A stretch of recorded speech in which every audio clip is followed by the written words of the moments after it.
Meine lieben Lichtwanderer, ich grüße euch. Jetzt machen wir die karmalogische Analyse für September 2025. Ob ihr es glaubt oder nicht, das ist das 3. Mal, dass ich diese Aufnahme mache. Bei dem ersten und 2. Mal gab es ein technisches Problem. Wenn das jetzt beim 3. Mal passiert, schmeiße ich die Kamera aus dem Fenster.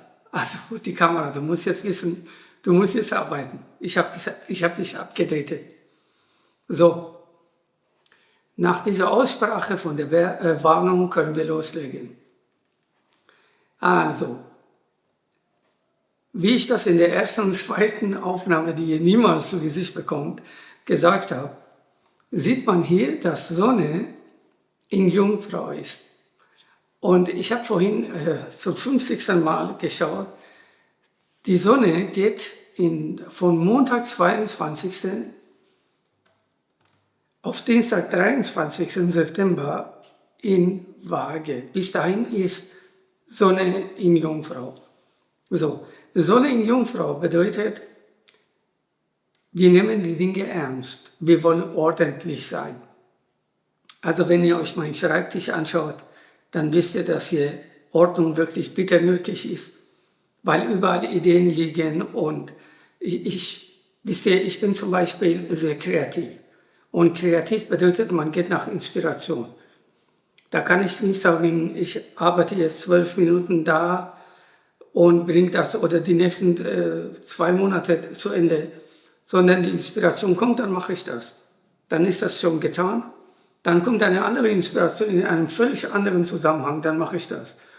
So ist das bei mir. Also ein Hinweis an alle, die kreativ sind. Ihr müsst immer nach Inspiration gehen. So, Sonne in Jungfrau bedeutet nicht, dass man nach Inspiration geht, sondern nach Vernunft und Verstand.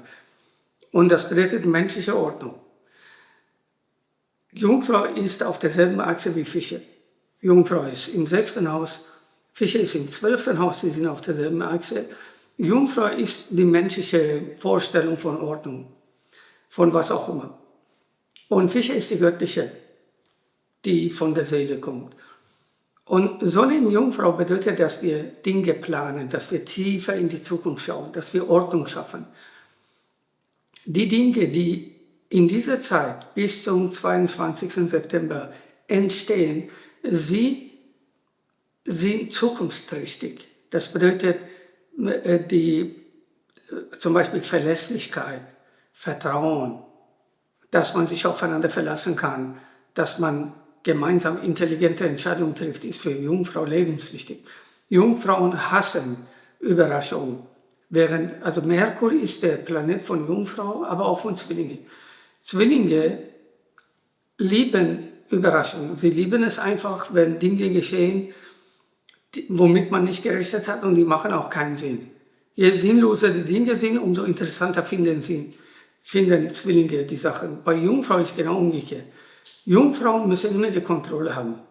Sie müssen immer schauen, was passiert wo und ist das sinnvoll, bringt das was und so weiter. So. Und in dieser Zeit könnt ihr wirklich zukunftsträchtige Pläne aufsetzen und Ideen entwickeln und daraus was machen. Interessant ist, dass dann am 23. geht Sonne in Waage und Sonne in Waage bedeutet auf einmal werden nicht mehr Pläne, Zukunft und solche Sachen, sondern eher Begegnungen werden wichtig. Das Thema Liebe, Partnerschaft, Erotik, Sexualität, Begegnung mit anderen, Schönheit, solche Dinge werden aktiviert. Interessant ist, dass in beiden Fällen, sowohl Sonne in Jungfrau als auch Sonne in Waage, bekommen wir unglaublich interessante Unterstützungen. Besonders interessant ist das für die Menschen, und es gibt sehr viele und immer mehr, durch Matrix werden die Menschen isoliert. Auch wenn sie verheiratet sind, Kinder haben, 5000 Freunde haben, Millionen Follower, trotzdem. Sie werden isoliert. Isoliert bedeutet ein sozialer Austausch. Wie früher, dass man sich öffnet, über seine Gefühle redet, dass man sein Herz öffnet und so weiter, findet nicht mehr statt. Es wird immer komischer und schwieriger. Und deshalb ist Sonne in Waage besonders interessant, sage ich noch. So, wenn wir jetzt zurückkommen auf ersten und Merkur uns anschauen. Merkur ist der Planet, hier sieht man, dass Merkur ist der Planet von Jungfrau. Und Merkur ist die ersten 2 Tage von September noch in Löwe.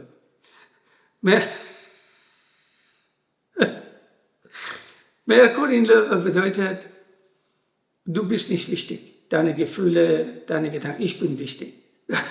Das heißt, ich bin die Hauptrolle, ich bin der Mittelpunkt in deinem Leben. Nicht nur in meinem, sondern auch in deinem Leben. Und diejenigen, die zum Beispiel mit Mond in Löwe geboren sind oder Merkur in Löwe, sie sind dauernd so, dass sie glauben, alles dreht sich um sie. Selbst im Leben eines anderen. Und Merkur in Löwe ist nicht unbedingt die Zeit, dass man tiefgreifende Veränderungen oder Verbindungen eingeht, sondern es geht eigentlich um nur optische Schönheit. Es geht darum, du gefällst mir, ich gefalle dir. So, ob das jetzt Zukunft hat, ob das ein Fundament hat, ist dabei völlig uninteressant. So ein bisschen kann man sagen, Halligalli-Stimmung. Und wenn Merkur am 2. 3. September in Jungfrau kommt, dann werden die Begegnungen anders bestimmt. Das sind ernstzunehmende Begegnungen. Wir denken noch daran, vorhin habe ich gesagt, Sonne in Jungfrau.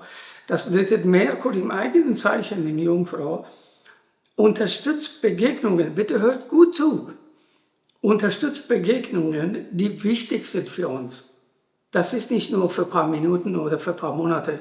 Das sind Begegnungen, die man ernst nehmen sollte. Ernstzunehmende Menschen tauchen auf. Menschen, mit denen man etwas aufbauen kann. Partnerschaft, Freundschaft, Liebe, Heirat, Familie gründen, Firmen gründen, zusammen Visionen umsetzen.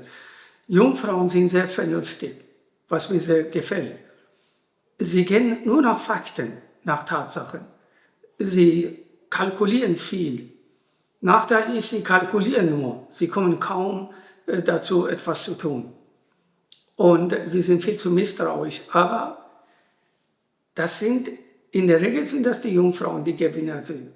Mit Merkur in Jungfrau werdet ihr gute Möglichkeiten haben, mit intelligenten, gebildeten Menschen, mit echten Geschäftsmännern und Frauen in Kontakt zu treten. Vermasselt das nicht. So, bis zum 18. September ist Merkur in Jungfrau sehr wichtig. Bis dahin habt ihr gute Möglichkeiten, Geschäftsverbindungen und also ernstzunehmende Verbindungen einzugehen. Plus minus 18. Ich schätze irgendwas nachmittags. Donnerstag, 18. September geht Merkur in Waage. Und Merkur in Waage unterstützt, was ich vorhin gesagt habe, Sonne in Waage. Erst geht Merkur in Waage, ein paar Tage später kommt Sonne auch noch rein. Merkur in Waage bedeutet das Thema Erotik, Schönheit, Sexualität, Geilheit, Lust und so weiter werden besonders aktiv. Das ist gar nicht so negativ, weil es ist nicht so wichtig, was 2 Menschen zusammenführen. Das kann Lust sein, Geilheit sein, sexuelle Ausstrahlung, Anziehungskraft. Du bist süß, ich bin süß, du bist schön, ich bin schön, du bist intelligent, ich bin intelligent, was auch immer es ist. Das ist eine Sache, was uns zusammenbringt. Aber viel wichtiger ist, was machen wir daraus? Was genau machen wir daraus? Machen wir daraus was Schönes, was Hässliches, machen wir daraus was Komisches und so weiter. Merkur in Waage bedeutet, und hört gut zu, dass soziale Kontakte wichtig werden. Mit Merkur in Jungfrau, aber mit Merkur in Waage werden soziale Kontakte wichtig. Also achtet darauf, wer in eurem Leben auftaucht. Welche Kontakte kommen zustande, welche Begegnungen. Besonders interessant ist das für Künstler Weil also Jungfrau, das ist der Banker, das ist Aktienhändler, das ist der Mathematiker, das ist der Wissenschaftler, sowas, Soziologe und so weiter. Und Merkur in Waage, das ist der Künstler, der Poet, der Musiker. Und das bedeutet, dass das besonders interessant sein kann für Künstler. Und ich gehe davon aus, wenn am 18. Merkur in Waage kommt, dass es bis Ende September so bleibt. So. Aber interessant ist, wenn ich hier, achtet mal hier auf Sonne, so, plus minus 22., 23. kommt Sonne auch noch in Waage. Und das bedeutet, das ist, man könnte sagen, ist ein Höhepunkt von dieser Waagekraft, dass Sonne und Merkur im selben Zeichen sich treffen und Begegnungen zustande kommen, die eine tiefgreifende Verbindung, was soziale Kontakte angeht, bewirken können. Die Art und Weise, wie wir mit anderen umgehen oder mit wem wir zu tun haben, kann eine massive Veränderung erleben. Das ist schön. Das sollten wir nicht vermassen. So, jetzt gehe ich mal wieder auf den ersten. Jetzt gehe ich mal auf Venus. Wenn wir die ganze Zeit von Waage reden, dann ist Venus wichtig. Hier ist Venus. Venus geht am Freitag, 19. September in Jungfrau. Venus geht am 19. September in Jungfrau. Das bedeutet, Venus ist die ganze Zeit, vom 1. September bis 19. September in Löwe. Venus in Löwe bedeutet, Venus und Sonne, der Planet von Löwe, arbeiten zusammen. Sie tun sich zusammen. Und Venus in Löwe bedeutet, deine sexuelle Anziehungskraft, deine erotische Anziehungskraft, deine Weiblichkeit hat eine besondere Stärke, Auffälligkeit, du sollst auffallen. Euch Frauen, wenn ihr Single seid und endlich mal einen Mann an eurer Seite, einen echten Mann an eurer Seite haben wollt, macht euch hübsch und geht aus dem Haus. Es ist Zeit, dass ihr angesprochen werdet. Das ist auch ein Appell an Männer. In dieser Zeit, spätestens bis 19. September, spricht Frauen an, die euch auffallen. Das ist kein Zufall, wenn Frauen euch auffallen. Das sind schöne, attraktive, anziehende Frauen, die sexy sind, die interessant sind, die machen Sport und bei ihnen hängt nicht alles runter, sondern sie haben sich um sich selbst gekümmert. Sie haben diese weibliche Eitelkeit noch nicht verloren und die fallen euch auf. Mein Appell an euch ist, macht nicht gleich ins Hemd, sondern geht hin und spricht sie an. Es ist eine wunderbare Zeit, Frauen anzusprechen. Kommt nicht bloß auf solche Gedanken, oh, sie ist so schön, sie hat bestimmt 50 Männer, sie hat Millionen Follower oder sie ist lesbisch, sie ist 1000-mal vergeben oder sie wird sich bestimmt nicht für mich interessieren. Sie sitzt neben ihrer Freundin, die dick ist und hässlich, sie wird bestimmt alles versauen. Nein, es mag sein, dass es in der Regel so ist. Sei mutig.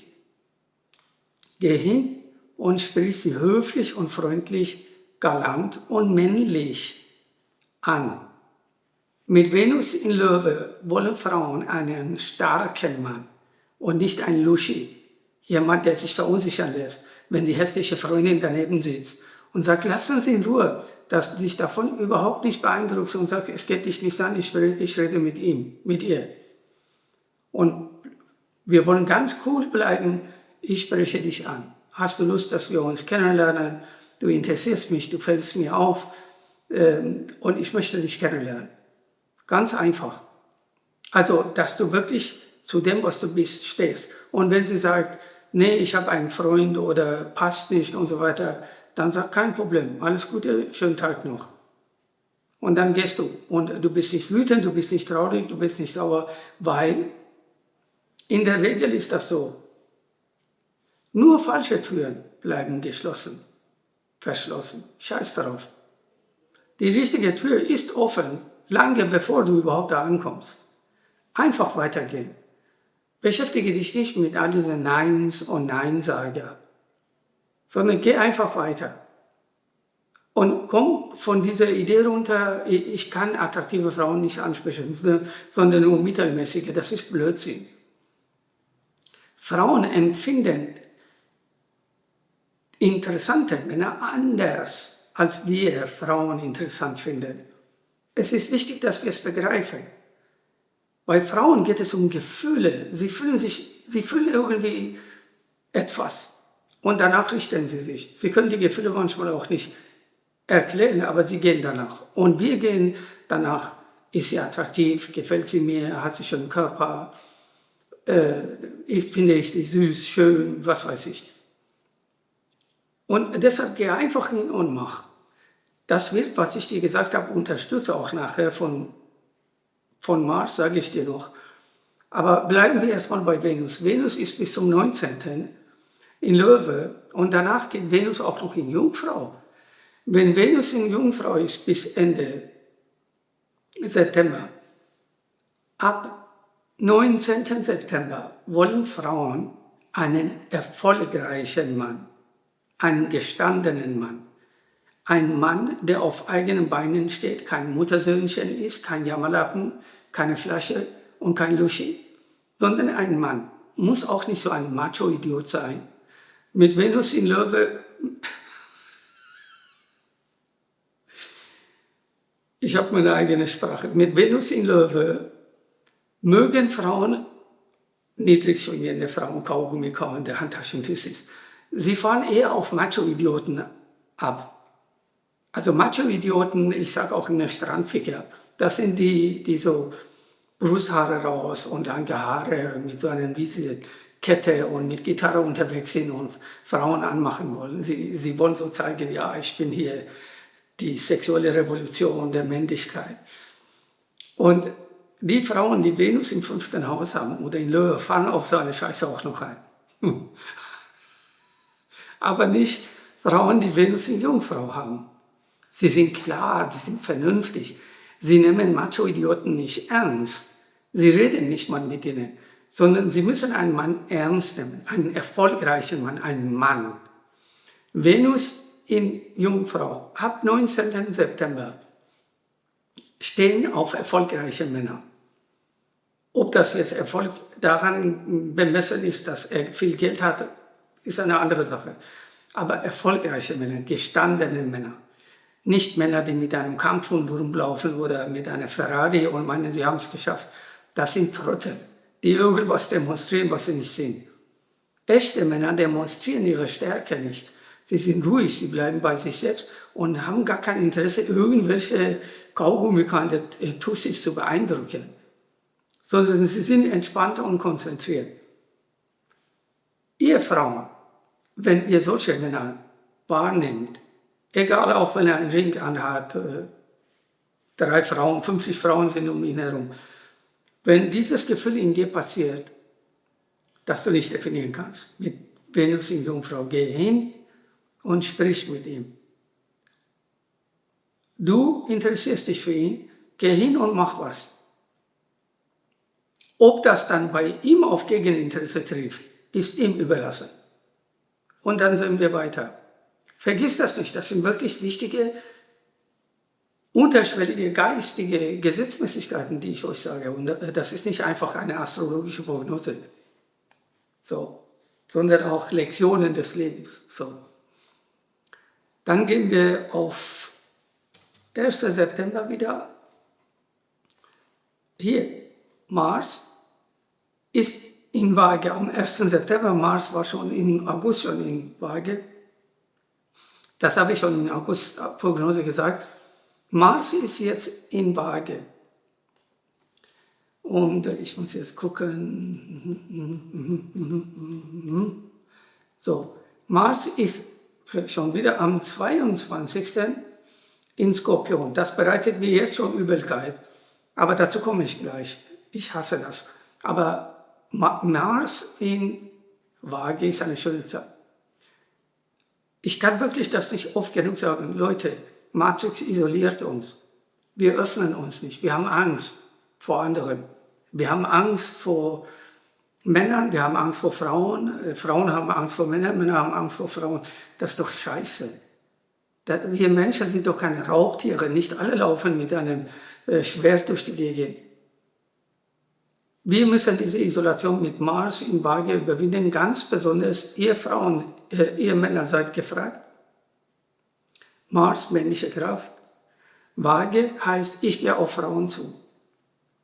Und ich kann nur wiederholen, Mars, die männliche Kraft in Waage steht auf schöne Frauen, auf attraktive Frauen. Frauen, die eitel sind, die sich schön machen und nicht verwahrlost durch die Gegend laufen, überall Piercing und Tattoos. Sie haben so viele Tattoos, das sieht aus wie eine Zeitung. Das irritiert doch jeden vernünftigen Mann. Sondern du schaust dir die Haut an und freust dich. Du schaust dir das Gesicht an und freust dich, sagst, diese Frau hat Selbstwert. Deshalb kümmert sie sich auch darum, dass sie gut aussieht, dass sie weiblich aussieht, dass sie schön aussieht. So, Mars in Waage bedeutet, ich als Mann bin eingeladen von kosmischen Kräften, auf Frauen zuzugehen, die mir gefallen. Was dann daraus wird, werden wir sehen. Wenn nichts daraus wird, ist auch okay. Ich wiederhole. Nur falsche Türen bleiben geschlossen. Bleib nicht vor einer falschen Tür und jammere nicht rum, sondern wenn du sagst, ich will dich kennenlernen, sie sagt kein Interesse, dann sagst du, ja, kein Problem. Dann gehst du weiter. 2 Schritte weiter kann sein, oder das nächste Lokal, was weiß ich. Sitzt die richtige Frau. Nicht alle Frauen sind arrogant oder dumm oder oberflächlich. Kaugummi kauende, Handtaschen-Tussis, die auf Idioten abfahren. Es gibt auch interessante Frauen, gebildete, junge, schöne Frauen, mit denen du was besprechen kannst. Du lernst von ihnen sogar, dass du sagst, wow, das wusste ich gar nicht. Auf so eine Idee muss man erst kommen.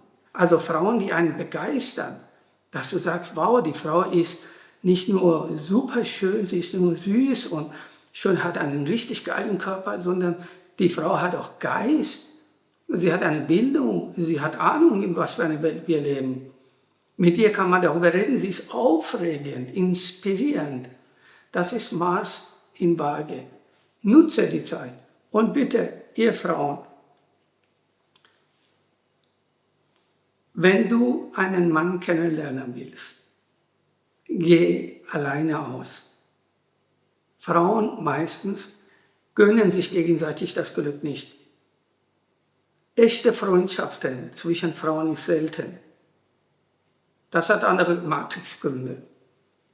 Wenn du jemanden kennenlernen willst, dann geh alleine aus. Und sei offen, dass du sagst, alle sind willkommen. Man kann mich doch ansprechen. Wir müssen ja nicht gleich uns ausziehen und in Boxring springen, sondern wir lernen uns kennen. Wer bist du, was machst du? Okay, alles klar und so weiter. Versteht ihr, ganz entspannt. Wenn du besonders attraktiv bist, süß, schön und so weiter, und du gehst mit einer Freundin aus, die nicht so toll aussieht wie du, damit hast du dir schon den Abend versaut und sie versaut dir den Abend. Nicht alle Freundinnen sind so, nicht alle Frauen sind so, nicht alle weiblichen Freundschaften sind so. Aber du weißt, wovon ich rede. Du brauchst dir solche solche Videos dir anschauen bei TikTok, was sogenannte Freundinnen machen, wenn nicht sie angesprochen wird, sondern du. Tu es nicht. Das schreckt Männer ab, wenn du mit 500 Freundinnen unterwegs bist. Und bei all diesen Frauen hat er Augen für dich. Und so eine Armee von Bodyguards hast du dabei, da traut sich kein Mann, auf dich zuzukommen und sagen, genau dich will ich ansprechen. Das schafft einfach keiner. Ein Mann, der so eine Stärke hat, bleibt nicht lange Single. Und wenn er Single ist, hat er so eine Stärke nicht. Du musst ihm entgegenkommen und alleine unterwegs sein. Einfach schauen, in welchen Lokalen ist das möglich und so weiter. Du musst nur einfach darauf Acht geben, dass du dein Glas nicht stehen lässt. Wenn du auf Toilette gehst, kommst zurück, da sind K.O.-Tropfen drin und auf einmal wachst du auf in Afghanistan. Das ist nicht gut. sondern einfach ein bisschen auf Kleinigkeiten achten und schauen. Das trifft besonders zu, wenn du mit einem Freund, mit dem besten Freund ausgehst. Weil jeder Mann aus der Ferne, wenn er euch anschaut, sagt, sie sind zusammen. Oder sie lernen sich gerade kennen. Da kommt kein Mann auf die Idee, dich anzusprechen, wenn direkt neben dir ein anderer Mann sitzt. Das sind so Kleinigkeiten, die man berücksichtigen muss. Weil Frauen immer in der Regel, oh, ich bin so unsicher. Wenn ich alleine aus dem Haus gehe, so geil wie ich aussehe, werden sie mich alle fressen und entführen. Nein, auf die innere Einstellung kommt das auch an. Notfalls kannst du, keine Ahnung, Pfefferspray oder wie heißt das, diese Elektroschock-Dinge, kannst du mitnehmen. Du musst nur einfach darauf achten, wenn du dann ins Parkhaus gehst zu deinem Auto, dass du nicht unbedingt alleine unterwegs bist, ob jemand dir folgt oder sowas. Es gibt übrigens auch tolle Apps, die man nutzen kann, wenn eine Frau in so eine Gefahrsituation kommt, dass du diese App nutzen kannst, um Hilfe zu bekommen. Ich habe keine Ahnung davon, aber ich habe es in einem Video gesehen, finde ich schön. Also es gibt alle Möglichkeiten, du musst dich nicht verspecken, du musst dich auch nicht ganz dick anziehen, damit man deine Brüste nicht sieht. Du musst auch die Brüste jetzt nicht präsentieren, dass du sagst, guck mal, wie geil ich aussehe. Wenn du wegen mir nicht zu mir kommst, dann wenigstens wegen den Brüsten. Das ist keine gute Idee. Da wirst du irgendwelche Idioten und Ficke anziehen, die du nicht haben willst. Wenn du ernstzunehmende Männer anziehen willst, dann musst du selbst eine ernstzunehmende Frau sein. Ist eigentlich klar, oder? So, dann kommen wir zu etwas, was mir Bauchschmerzen bereitet. Mars geht am 22. September in Skorpion. Mars, die männliche Kraft, Skorpion, diese explosive Kraft, diese manipulative Kraft, Macht. Ich will Macht haben, ich suche eine Beute. Ich suche nicht einen Gegner, wie Mars in Löwe, Mars in Widder oder sowas. Mars, männliche Kraft, in Skorpion, ich suche ein Opfer.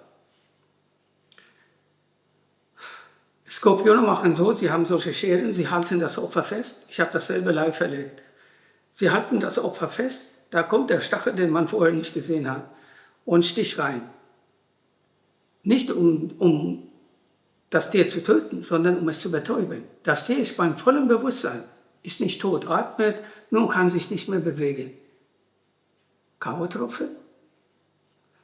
Mars in Skorpion ist eine gefährliche Zeit für Frauen. Ich sage es euch, hört ihr zu? Mars in Skorpion ist eine gefährliche Zeit. Und mit Sicherheit ist Mars bis Ende September in Skorpion, aber es wird krasser. Mars geht auf Lilith zu.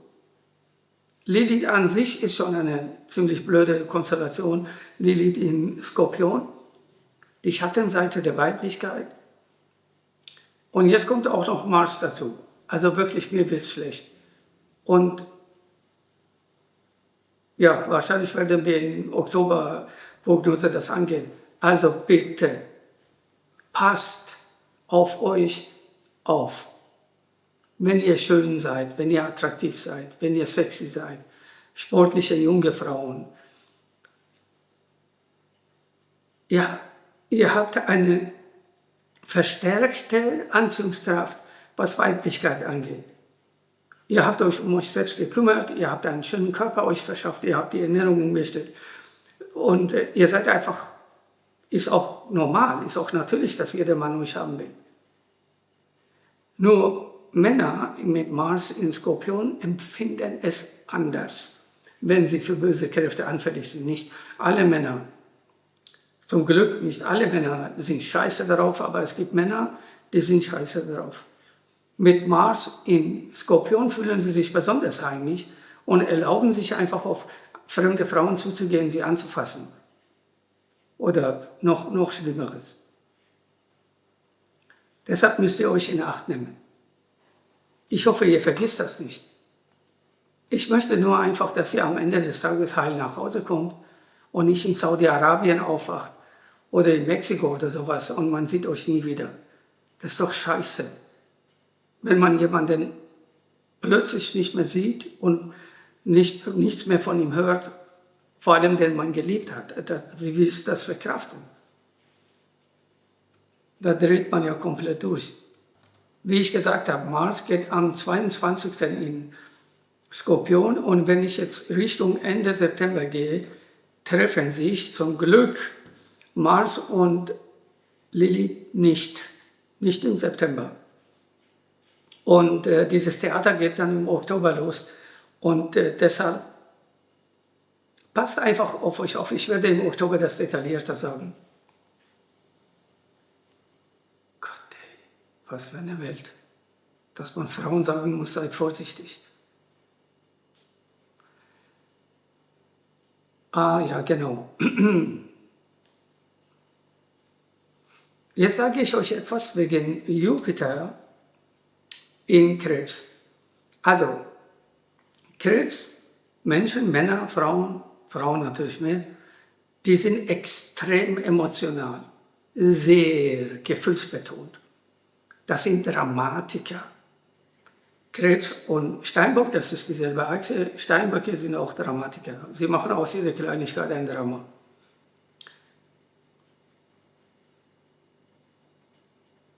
Krebs, sagen wir Krebsfrauen, Männer auch, aber Krebsfrauen, Männer. Krebs ist wie ein Seismograph, kann jede noch so Nuance von Unstimmigkeit wahrnehmen.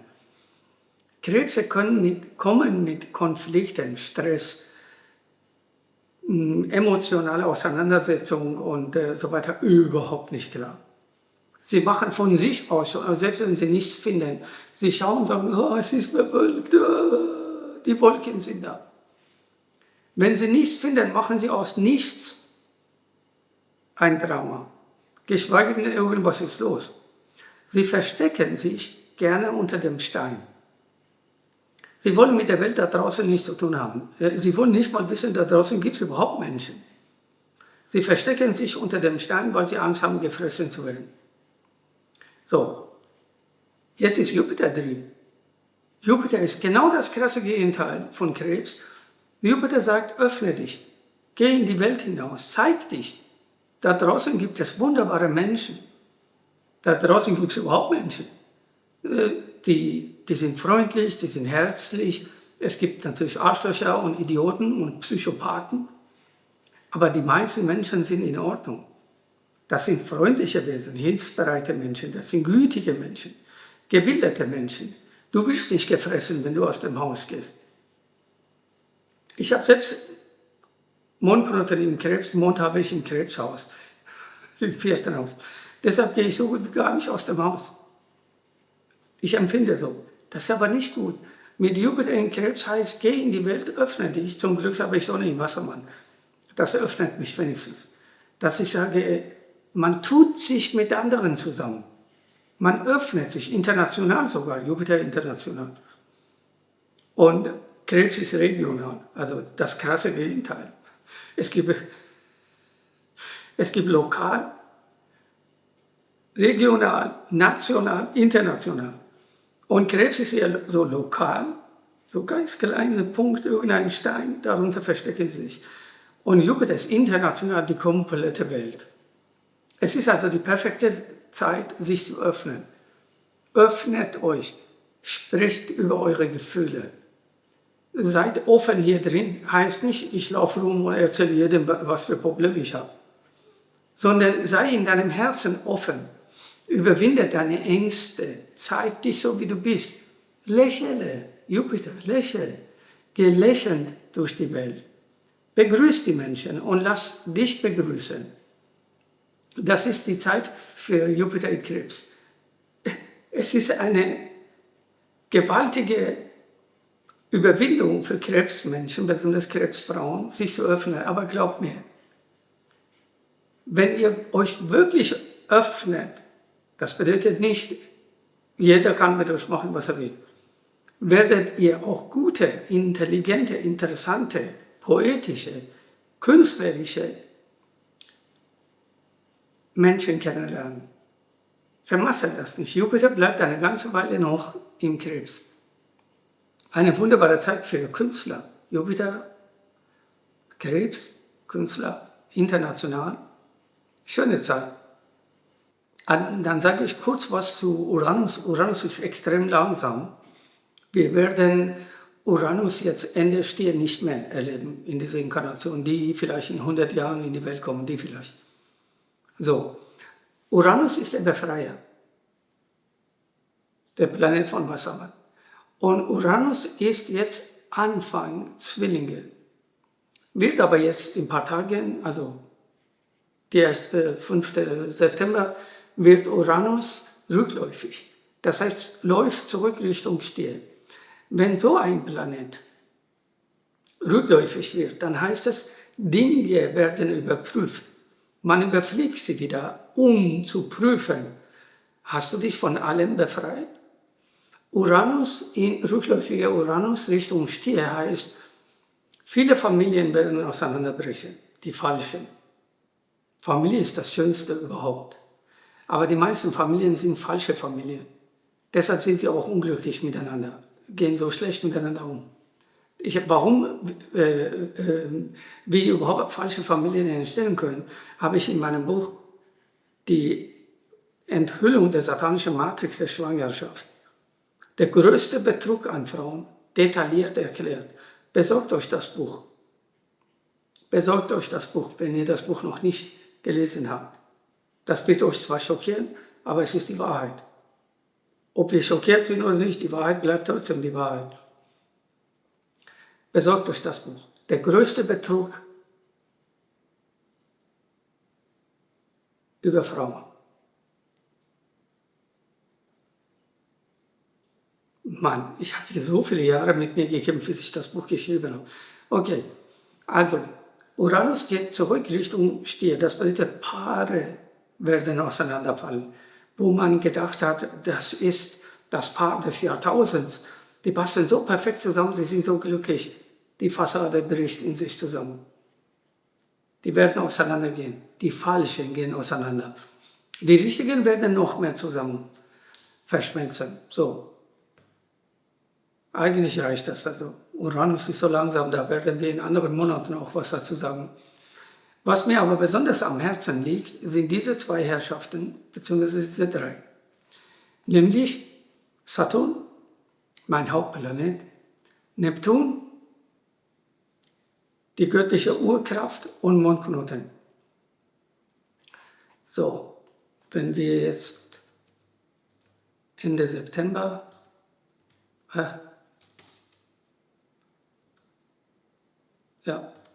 also bis Ende September sind Saturn und Neptun rückläufig.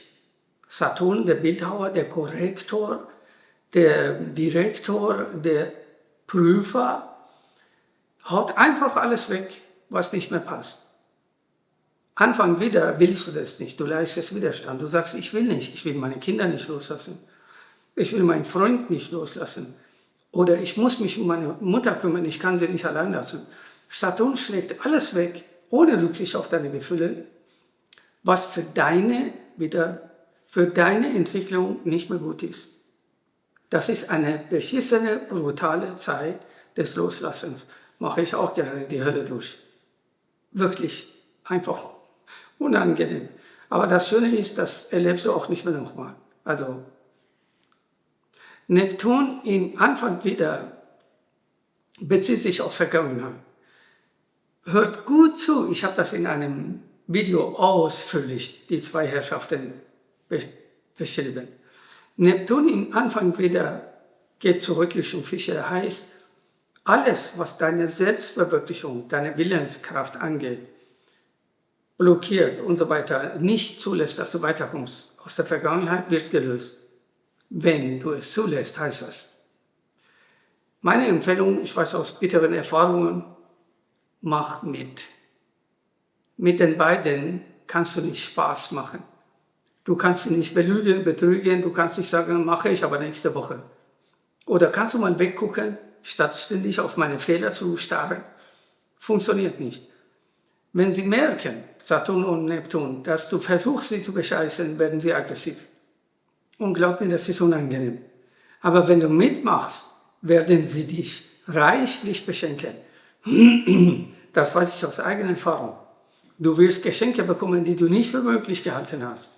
Das können neue Errungenschaften, Fähigkeiten, neue Kontakte, Möglichkeiten und so weiter sein. So, wie gesagt, in einem anderen Video müsst ihr euch finden, anschauen. Und dann Mondknoten in Fische erleben wir alle 18,5 Jahre, macht dasselbe. Mondknoten in Fische bedeutet alles, wirklich alles, was für dich, was in dir, in deinen Gefühlen, Gedanken, Überzeugungen, in deinem Umfeld, Partnerschaft, Freundschaft, Kinder, Familie, Arbeit, was auch immer, existiert, aber nicht mehr passt, wird wie im Rauch aufgelöst. Das verschwindet auf Nimmerwiedersehen. Alles, aber wirklich alles wird anders. Denke an meine Worte und kämpfe nicht dagegen. Wenn etwas gehen will, lass es gehen. Wenn du es festhältst, gehen deine Hände mit. Tu es nicht. So, Pluto, Anfang Wassermann kann man eigentlich vernachlässigen. Genau. Jetzt schaue ich mal auf Tag genau, besonders schöne und hässliche Tage. Wir gehen auf Mond. Ich gehe aus Zeitgründen nur auf ekligen und besonders glücklichen Tage. Hier sehen wir, Mond ist direkt auf Pluto. Mond geht von Steinbock zu Wassermann. Also das ist ein Tag voller Überraschungen. Aber nicht alle Überraschungen sind gut. Das ist so, Donnerstag, 4. September, das ist so ein Tag, an dem viele Menschen plötzlich die Welt verlassen. Das ist ein Tag, an dem viele Unfälle geschehen.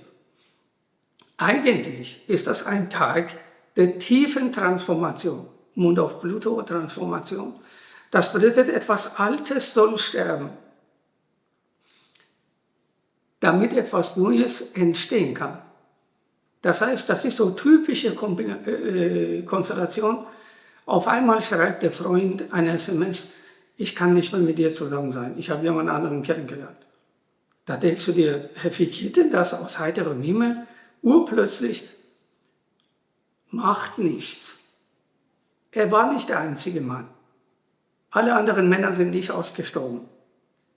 Du findest einen neuen. Es ist Zeit mit Pluto Anfang Wassermann für Erneuerung.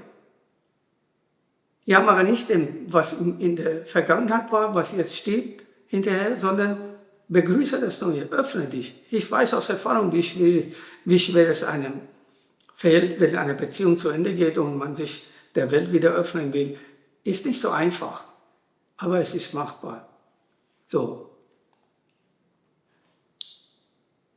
Genau, dann gehen wir mal weiter. Da bin ich besonders empfindlich, was Mond angeht.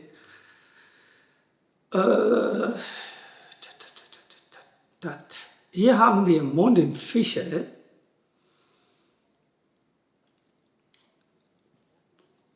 Jetzt muss ich nach Stunden gehen. Das ist für mich zu ungenau. Wo ist die Stunde? Da. So. Am Sonntag, 7. September, schreibt euch das auf, um etwa 17 Uhr fängt das an. So, Höhepunkt ist plus minus 0 Uhr, also in der Nacht, habe ich schon gedacht, in der Nacht von Sonntag auf Montag, von 7. auf 8. September. Mond trifft auf Mondknoten, hört ihr zu? In Fische.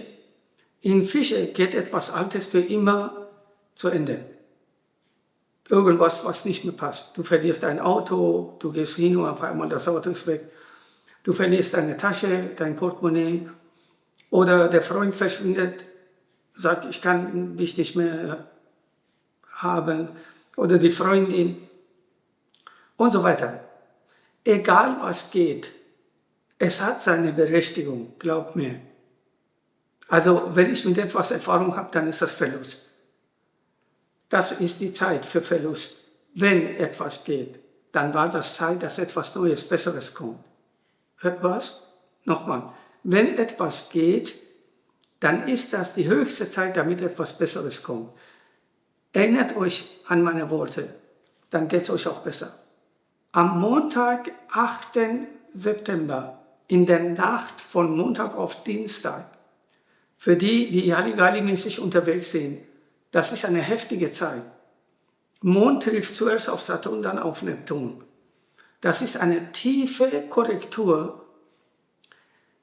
Und ich würde euch empfehlen, wenn ihr aus dem Haus gehen wollt, um die Zeit alleine unterwegs sein wollt, bitte nicht alleine.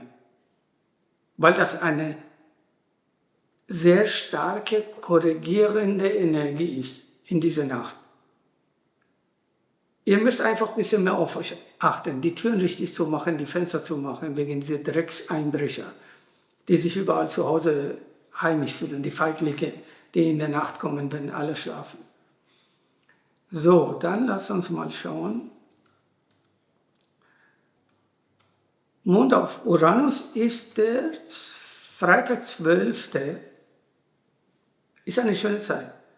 Mond auf Uranus ist Zeit für spontane, nicht planbare Begegnungen. Es ist Zeit, dass intelligente Menschen zusammenkommen. Es ist Zeit, dass die Kontakte zustande kommen, die wirklich Sinn machen für uns. Volle Überraschung. Und dann in Zwillinge, ein bisschen Halligalli-mäßig, schadet nicht, dass man so entspannt ist, leicht.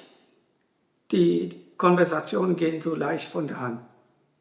Es ist jetzt nicht so, dass man sagt, wie mit dem Mond in Jungfrau, da müssen wir gemeinsame Zukunft planen und gleich zum Standesamt gehen und alles notariell beurkundet, sondern es ist in Zwillinge einfach Zeit, das Leben zu genießen.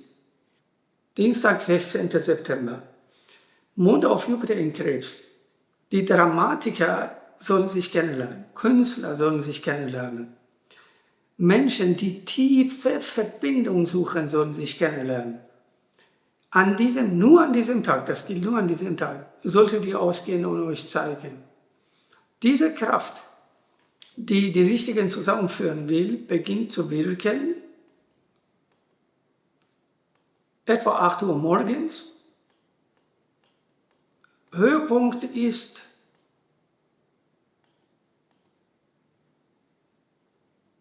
plus minus 13 bis 14 Uhr und danach geht es wieder abwärts. Also diesen Höhepunkt solltet ihr nicht verpassen. So, dann gehen wir weiter. Da haben wir was Schönes. Mond auf Venus am Freitag, 19. Jetzt muss ich wieder nach Uhrzeit gehen. Nee. Hä? What?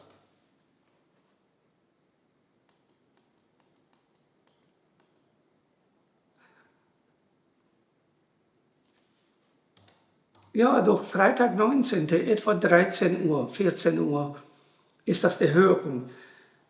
Mond ist auf Venus zwischen Löwe und Jungfrau. Und das bedeutet, schöne, attraktive, sexuell anziehende Frauen, Männer, die aber was in der Birne haben, die wirklich in die Zukunft schauen, also sie haben alles. Es gibt Menschen, die haben einfach alles, ihnen fällt nichts. Sie sind intelligent, gebildet, haben einen schönen Körper, schönes Gesicht und so weiter. Gibt es auch. Nicht so oft, aber gibt's. Die sollten sich kennenlernen. An diesem Tag, Freitag, 19. September, plus minus 13 Uhr ist der Höhepunkt. Und danach geht es runter. Am Mittwoch, 24. ist Mond auf Mars. In Skorpion. Nicht gut. Bitte, bitte, bitte geht nicht alleine aus dem Haus. Egal, U-Bahn, Straßenbahn, Fahrrad, Auto, tut das nicht. Diese paar Stunden oder diesen einen Tag nicht. Zu Hause bleiben, zu Hause feiern oder gemeinsam aus dem Haus gehen. Und gemeinsam aus dem Haus gehen, feiern gehen, heißt aufeinander aufpassen. Wir müssen jetzt nicht einen auf Columbo machen und wie ein Detektiv, Kriminalbeamte alles so beruhigen, sondern einfach ein bisschen aufpassen. Wer ist hinter uns, wer sitzt neben uns, wer geht zu unseren Gläsern, wenn wir auf Toilette gehen. So, einfach ein bisschen aufeinander aufpassen. Mond auf Mars, Anfang Skorpion, ist keine gute Zeit für Frauen. Es gibt Männer, die sich besonders heimisch fühlen und meinen, sie können mit fremden Frauen einfach tun, besonders diese Kack-Immigranten, die keine Immigranten, sondern Terroristen sind, gesellschaftliche Terroristen sind das, die nach Europa kommen und die ganze Kacke, was sie in ihrem Land nicht tun konnten, weil man sie gleich abgeköpft hätte, machen sie hier in Europa. Und die Politiker, diese Verräterbande, die dafür extra bezahlt werden, diese Kakerlaken hierher zu bringen, sie machen auch mit. Also müsst ihr auf euch aufpassen. Passt einfach ein bisschen auf euch auf. Man kann ja Asylantrag stellen, man kann ja Flüchtlinge sein, aber man muss sich benehmen. Diese Leute, ich bin ja selber Ausländer, egal jetzt in der Schweiz oder Deutschland, aber ich habe mich immer so benommen.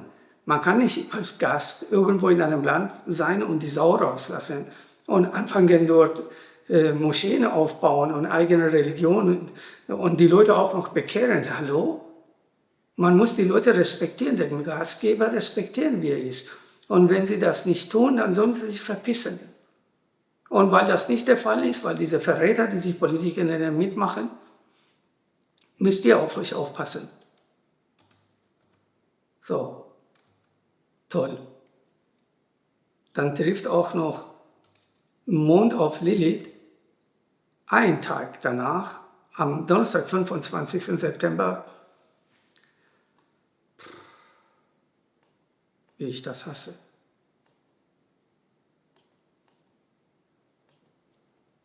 Ja,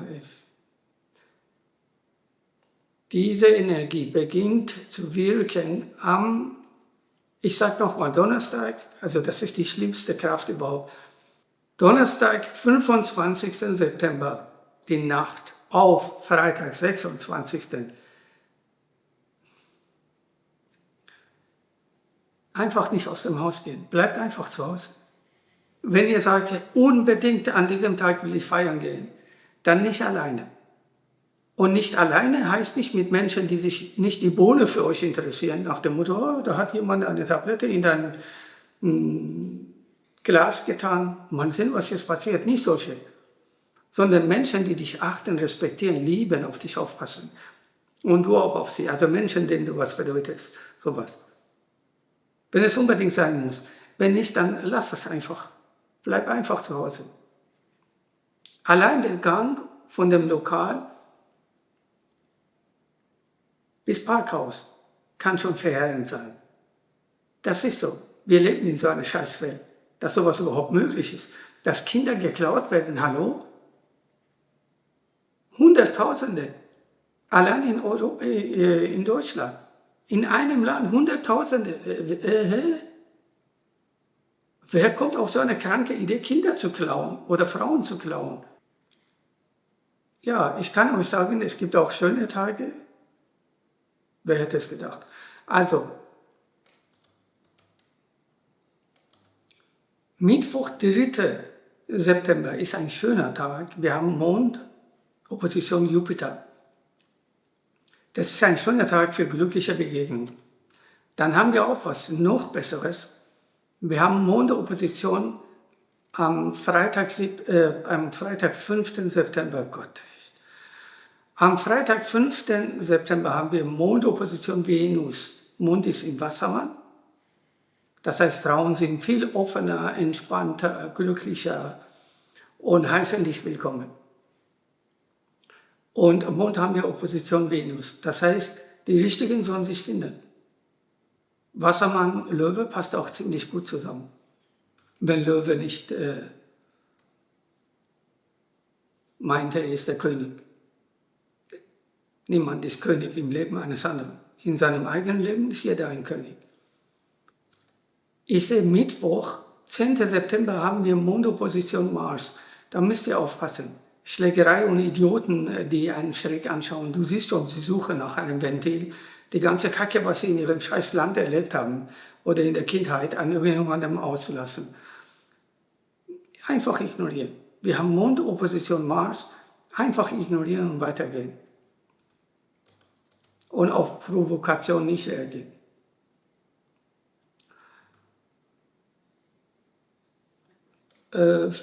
Freitag 12. vor allem mittags, haben wir Mondopposition Lilith, müsst ihr ein bisschen aufpassen.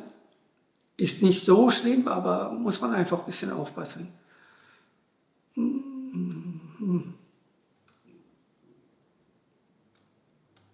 Mittwoch, 17. September, da haben wir Mondopposition Pluto. Da müsst ihr darauf achten, wo ihr seid und wem fallt ihr auf. Es ist nicht, also wir fallen nicht immer gutmütigen Menschen, die sich wahrhaftig für uns interessieren, auf, sondern wir fallen auch anderen auf, die es nicht so gut mit uns meinen. Das ist so ein Tag. Muss man ein bisschen darauf achten. So, genau, Mond, das habe ich gesagt. Wir haben Montag, 22. haben wir Mond auf Merkur in Waage. Das ist auch eine schöne Zeit, interessante Menschen kennenzulernen. Aber ob das jetzt von Dauer ist, ist eine andere Geschichte. Mittwoch, 24. haben wir schon wieder Mond auf Mars, Anfang Skorpion. Ihr müsst einfach auf euch aufpassen, das ist so eine Scheißnacht oder Tag, wo manche Männer, diese Asozialen, die besonders aus Afrika herkommen und sich hier bereit machen, dass sie sich besonders heimisch fühlen. Die haben keinen Respekt vor Frauen, vor allem europäischen Frauen. Sie halten europäische Frauen für Nutten, die man einfach haben kann. Und sie fühlen sich besonders heimisch hier. Man hat sie auch dazu animiert, man hat sie auch dazu programmiert, manipuliert und bezahlt, dass sie hierher kommen und dafür sorgen, dass besonders die deutsche Rasse, dieses urdeutsche Gut vernichtet wird. Wenn es sein muss, mit Vergewaltigung. So krass ist das. Aber dahinter steht ein Milliardengeschäft und deshalb müsst ihr euch darauf aufpassen. Diesen Leuten, ihr seht ja, all diese Vergewaltigungen, Kinderschändern, ihnen passiert gar nichts. Wenn man über sie schimpft im Internet, bekommt man mehr Strafe als der Vergewaltiger. Was für eine Scheißwelt. Und in so einer Welt müsst ihr auf euch aufpassen. Am Tag darauf, am Mond, haben wir auf Lilith, 25. Das ist genau dasselbe, was ich gesagt habe, nur viel krasser. So, ansonsten haben wir alles. Gott, ey, was für eine Welt.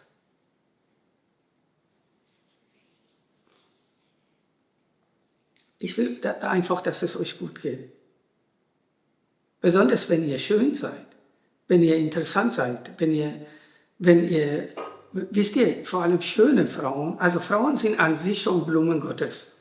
Frauen sind Botschafter der göttlichen Liebe, Schönheit und Harmonie. Botschafter. Das heißt, sie bringen Liebe und Schönheit in diese Welt. Und satanische Kräfte, diese Arschlöcher aus Afrika zum Beispiel, sie sind programmiert, genau diese Schönheit kaputt zu hauen. Dahinter ist versteckt sich auch ein System. Egal. Lasst euch nicht kaputt machen. Lasst euch nicht provozieren. Ihr müsst nicht jede Frage beantworten. Ihr müsst nicht auf jede Provokation reagieren. Bleibt einfach ruhig und macht einfach weiter. Was mir möglich ist, seht ihr, das macht sonst niemand. So viel Mühe sich zu geben für eine Produktion und das kostenlos. Kein Astrologe macht das. Ich mache das, weil ich euch liebe. Weil ich will, dass es euch nichts passiert. Ich mache das, weil das mein Beitrag ist für diese Welt, für eine schöne Welt. Deshalb sage ich immer wieder, ich bin für euch da, wie man hört, wie man sieht, für euch. Nicht gegen euch, sondern für euch. Ich bin für euch da, heute und morgen und alle Tage. Bis ans Ende aller Dinge, materiellen Dinge und darüber hinaus. So steht es geschrieben und so erfüllt es sich bereits. An so einem wunderschönen Tag haben wir uns vielleicht zum ersten Mal kennengelernt, wir sind uns begegnet. An einem nicht so schönen Tag begegnen wir uns zum letzten Mal. Aber bis dahin haben wir Zeit, das Schönste, das Beste, was möglich ist, zusammen aufzustellen für diese traurige Welt. Vielleicht können wir zusammen etwas aufbauen, was nie vergeht. Bücher, Komposition, Meisterwerke. Etwas Schönes, etwas Wahres, etwas Gutes. In dem Sinne euch alles Gute. Ich liebe euch und ich bin für euch da. Wie ich schon gesagt habe, heute und morgen und alle Tage. Bis ans Ende aller Dinge. So steht es geschrieben und so erfüllt es sich bereits. Bis bald. Alles Gute. Ciao. Mein lieber Lichtwanderer, ich grüße euch. In meinem Kanal erfährst du unglaubliche Informationen, die neuesten Erkenntnisse, völlig verkannte und verborgene Geheimnisse der Schöpfung, Gesetze des Lebens, wie du deine Persönlichkeit mit ganz einfachen Schritten entwickeln kannst, wie du die Probleme ganz einfach lösen kannst, wie du Tag für Tag glücklicher, erfolgreicher und reicher werden kannst. Wenn du das alles willst, brauchst du nur meinen Kanal zu abonnieren und die Glocke zu aktivieren, damit du jedes Mal informiert wirst, wenn ein neues Video von mir hochgeladen wird und veröffentlicht wird. Mehrere Videos werden pro Woche veröffentlicht und diese Videos werden dir dabei helfen, dass es dir immer besser geht, dass du immer glücklicher wirst, immer erfolgreicher und reicher. Ich freue mich sehr auf dich. Alles Gute und bis bald.